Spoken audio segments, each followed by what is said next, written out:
you think that Britain is a racist country today? No, I don't. I think that it is a huge slander, actually, to say that Britain or British people are racist. I think that they are no more or less racist, in fact, a lot less racist than most other countries, many other countries in the world. And I think that this narrative that has to be kept in place, that somehow this is a racist country, is incredibly damaging. Oh, and Ashtarka, let me bring you in on that. What do you think? Is Britain a racist country today? Have we evolved from the times of Enoch Powell's speech?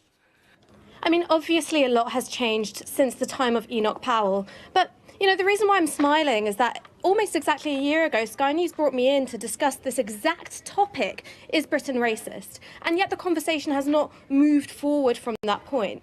And what worries me is that multiple independent organisations, including Theresa May's own race disparity audit, has found evidence of institutionalised racist discrimination. And yet we keep debating whether or not racist discrimination even exists. We wouldn't do the same over, say, climate change. Why do we keep questioning the existence of endemic social problems rather than trying to fix them? What do you say to that, Peter Whittle, and to accusations that because of the whole sort of febrile environment around the whole Brexit campaign, that this sort of anti-immigration, you roll your eyes, but it's what people say. Yes, exactly, because this is the narrative. This is the narrative that somehow or other people who voted for Brexit, we're talking about, I was brought on here to talk about Enoch Powell and is Britain a racist country, and you go straight to Brexit. I mean, the fact is that the people who voted for Brexit voted because they wanted to get control of our borders, they wanted our sovereignty back. That does not make them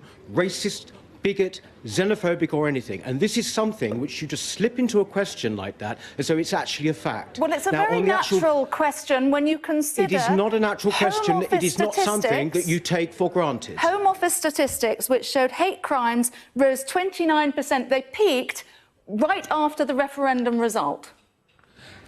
And 80% of those are race hate crimes.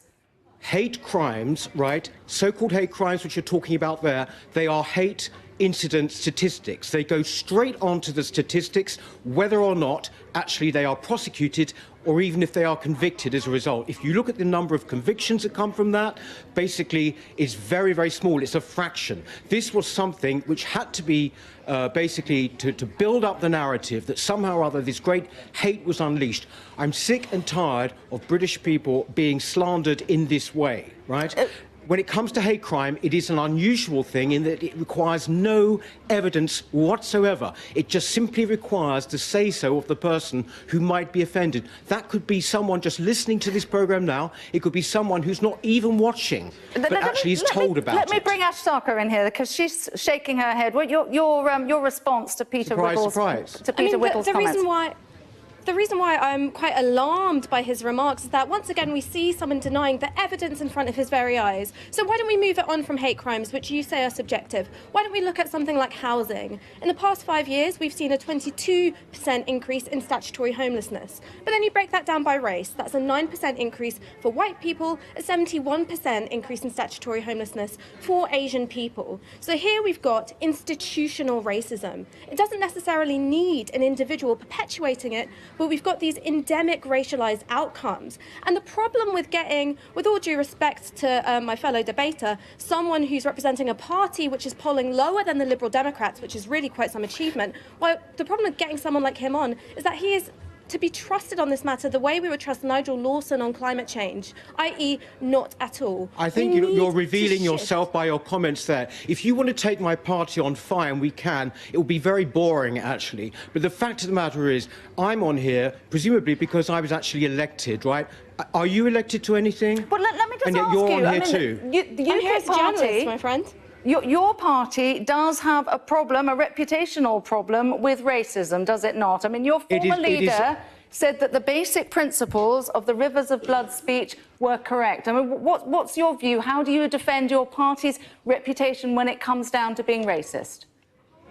Absolutely. There's nothing racist about my party. When people have actually said things that have been racist in the party, they have been got rid of. That has always been the case. But there's been a whole load of them, You want to talk about racism in England at the moment. We do actually have a problem with racism. We have got one of the main political parties it's riddled with anti-Semitism and a leader who seems absolutely to do not anything about it and no intention of doing anything about it. Why don't you discuss that instead of attacking UKIP? The fact of the matter is, right, the overall effect of the Enoch Powell speech was somehow to make all discussions of immigration, which is one topic, linked immediately with race. And that has been one of the main problems with it, I think, because the two are completely separate. And this is a problem which came about because obviously he was fired, and after that all kind of discussion has pretty much been closed down. Your response to that, Ash Sarkar? There's a cultural theorist called Stuart Hall, an amazing cultural theorist, who wrote that while Mr. Powell lost, Powellism itself had won, because the achievement of the Rivers of Blood speech was that it drew together immigration, race and anxieties around the nation state. And this played out with sometimes fatal consequences. In the 60s and 70s, we had racist hate crimes like the murder of Altab Ali, and more recently, we will mark another anniversary, the 25-year anniversary of the murder of Stephen Lawrence. And it's nearly 20 years since the Macpherson report gave us that phrase, institutional racism.